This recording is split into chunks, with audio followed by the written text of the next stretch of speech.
people ask me all the time, was this a true story?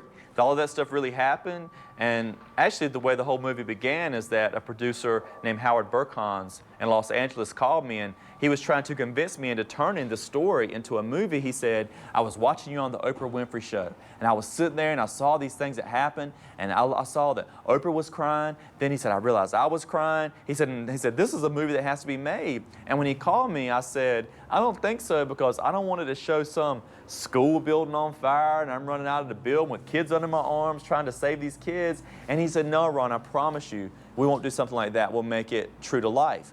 And so they said that I could have final say over the script. And so I actually got to work with them to develop the script. And some things had to be changed for different reasons, and some things might look a little bit more dramatic than they actually happened. But the essence of the story is the same, and for the most part, the story is like it happened.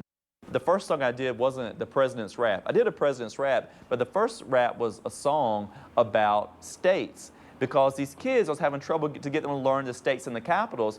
And these students, they loved this song called the Thong Song. And I was like, oh, how inappropriate is this song, the Thong Song? And so I said, I'm going to fix them with this Thong Song. And so I went home and I got the instrumental version. And I changed the lyrics to apply to what we're learning with our states and capitals. And the next day I went to the classroom and I started playing the Thong Song on the little CD player. And the kids were like, oh, Mr. Clark, you don't let us listen to the Thong Song in here? We can really listen to the Thong Song? I said, sure, we can listen to it under one condition. They said, all right, what is it? I said, you got to sing it my way. And it was like, geography is so good to us. We practice and we learn so much. We study that map from front to back. Get on the ball. Now don't be slack. Let us learn about a lot of places that are cool and hot. We study every single spot from Spain to South Dakota, and we plot the maps, maps, maps. And those kids loved it. They were going crazy. Just woohoo, they went wild. And the song goes on to teach all the states and capitals like Annapolis, Maryland, Providence, Rhode Island. Those kids learned and memorized all their states and capitals. I learned them too. It was great, and it brought passion and energy to that classroom. And so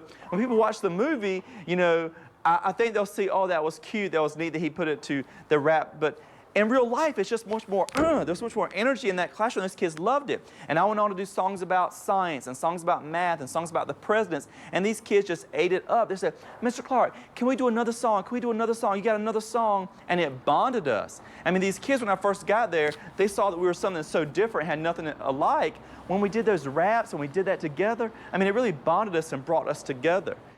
People always ask about the chocolate milk. And I'm afraid that when teachers come to visit the school to watch me teach, they're all going to be like, we're going to get to watch him drink chocolate milk. But that doesn't happen all the time. That happened one day. And the way that started is because the students in New York City, when they went to get their food, all the kids were, well, the food was free because it was all free reduced lunch. And so you got as much as you wanted. And they would go up to the milk carton and they would get as many milks as they could. And these kids would sit there and they would chug milk to see who could drink more. And I watched them, and the kids who could drink the most, like a kid who could drink 7, you know, that really got a lot of props. And so I said, I can use that in my classroom. And so I got about 30 cartons, and I brought them up to my classroom, and I told the students, you know, listen, for every 3 minutes that you pay attention, I'll drink a carton of milk. You know, and in the movie, it said every 15 seconds. But anyway, so for every 3 minutes that they would pay attention and no one would say anything and they were involved with the lesson, I would drink a chocolate milk. And in reality, I only drank about 14 cartons. But that's a lot of milk. It was almost a gallon. I mean, I could feel I was getting sick, but I didn't get sick actually.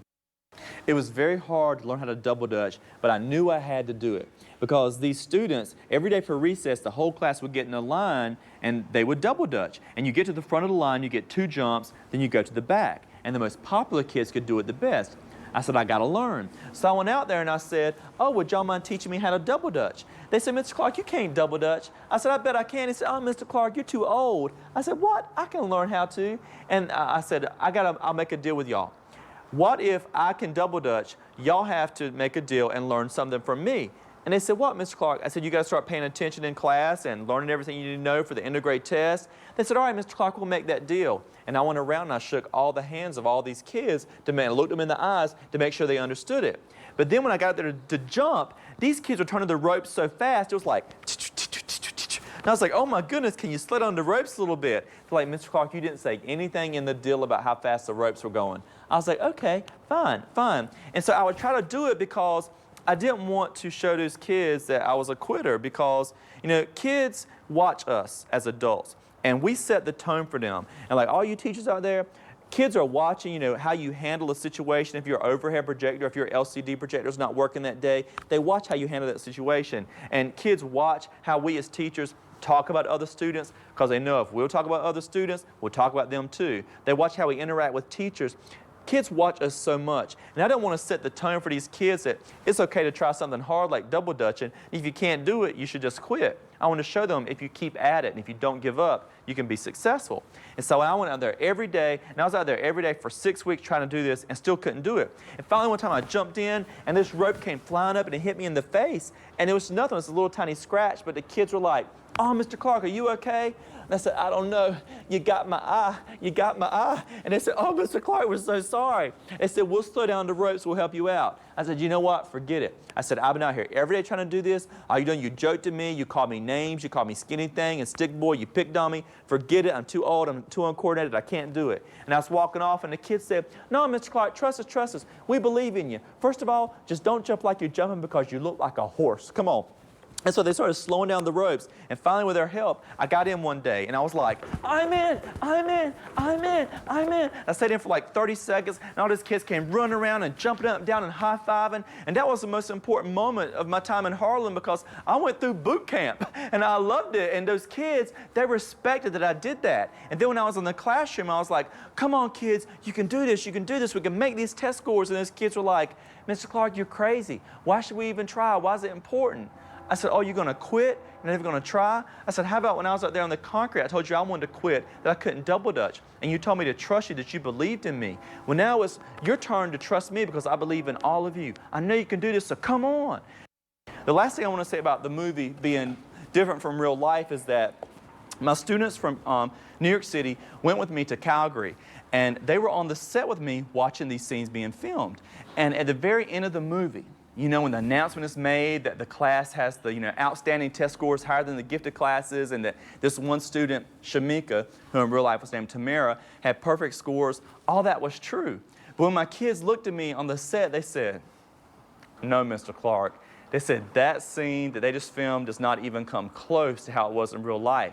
Because in real life, there was so much more emotion in that classroom. Those kids were crying. I was crying. I had snot coming out my nose. I mean, it was just a powerful moment to see those kids. And when I looked out at their faces, I watched the future of every child in that classroom change. I mean, and that is what we work as teachers to do, to put that, that passion in that classroom. And what you see on a movie is nice, and it's a neat thing to see, but it is nothing compared to the struggle teachers go through in the classroom and the rewards that we experience when our kids achieve.